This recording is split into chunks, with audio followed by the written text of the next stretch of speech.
ശ്രമിച്ചപ്പോൾ കൈകളിൽ വാങ്ങിയതിനെ കുറിച്ച് ഞാൻ മറ്റുള്ളവരെ ആദരിക്കുന്ന ആളാണ്. എന്നെ സ്വയം ആദരിക്കുന്ന ഒരു പരിപാടിക്ക് ഞാൻ നിൽക്കാത്ത ആളാണ്. ബുദ്ധിമുട്ടല്ല.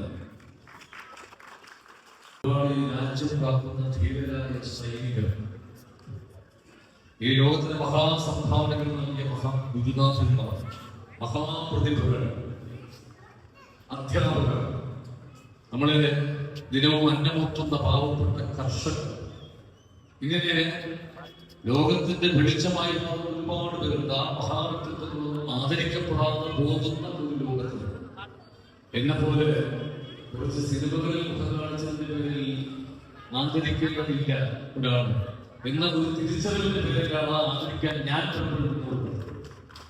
മനുഷ്യർ, അച്ഛന്മാർ, അമ്മമാർ, അമ്മൂമ്മമാർ, അപ്പൂപ്പന്മാർ, അവരെയെല്ലാം സംരക്ഷിക്കുന്ന കനിവിന്റെ ഒരു കേന്ദ്രമാണ് ഈ പത്തനാപുരത്ത് ഗാന്ധി ഭവൻ. അതൊരു അനാഥാലയം എന്നല്ല, ഞാനത് സനാഥാലയം എന്നാണ് പറയുന്നത്. അവരെ വളരെ കാരുണ്യത്തോടുകൂടിയാണ് സോമനാഥ സ്വാമി അദ്ദേഹത്തിന്റെ ലോകത്തിലുള്ള സംരക്ഷിക്കുന്നത്. ഞാനിതൊക്കെ കപ്പം പോകും, ഈ കിട്ടുന്ന പൊന്നാടകളൊക്കെ ശേഖരിച്ചുകൊണ്ട് പോയി അവിടെ പോയിട്ട് ആ പ്രായമായ മനുഷ്യരെ, ഉപേക്ഷിക്കപ്പെട്ട ആ മനുഷ്യരെ ഈ പൊന്നാടകൾ അണിയിച്ച് ആദരിക്കാറുണ്ട്. അത് എന്റെ ശരീരത്തിൽ അണിയിച്ച ഒരു പൊന്നാട കൊണ്ടുപോയി ഞാൻ അവരെ അണിയിക്കുന്നത് അനാഥമായി പോകുമല്ലോ എന്ന് കരുതിയിട്ടാണ് ഞാൻ കൈകളിൽ വാങ്ങിയത്.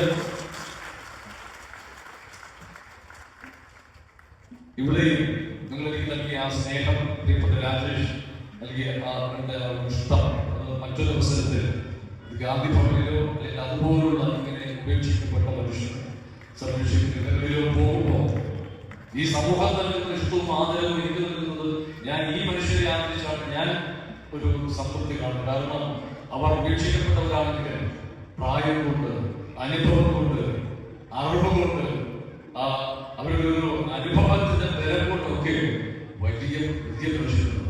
അവരാണ് ആദരിക്കപ്പെടേണ്ടത് എന്നൊരു ബോധ്യത്തിൽ ആണ് അവരെ ചെയ്യുന്നത്. ഇവിടെയും എനിക്ക് നൽകിയ സ്നേഹം ഹൃദയപൂർവ്വം ഞാൻ സ്വീകരിക്കുന്നു. ഏതെങ്കിലും ഒരു അവസരത്തിൽ അങ്ങനെയുള്ള ഇടങ്ങളിൽ പോകുമ്പോൾ ആ അങ്ങനെയുള്ള സ്നേഹം അവരെ ആദരിച്ച് ഞാനത് അവരെ അറിയിക്കും. നന്ദി.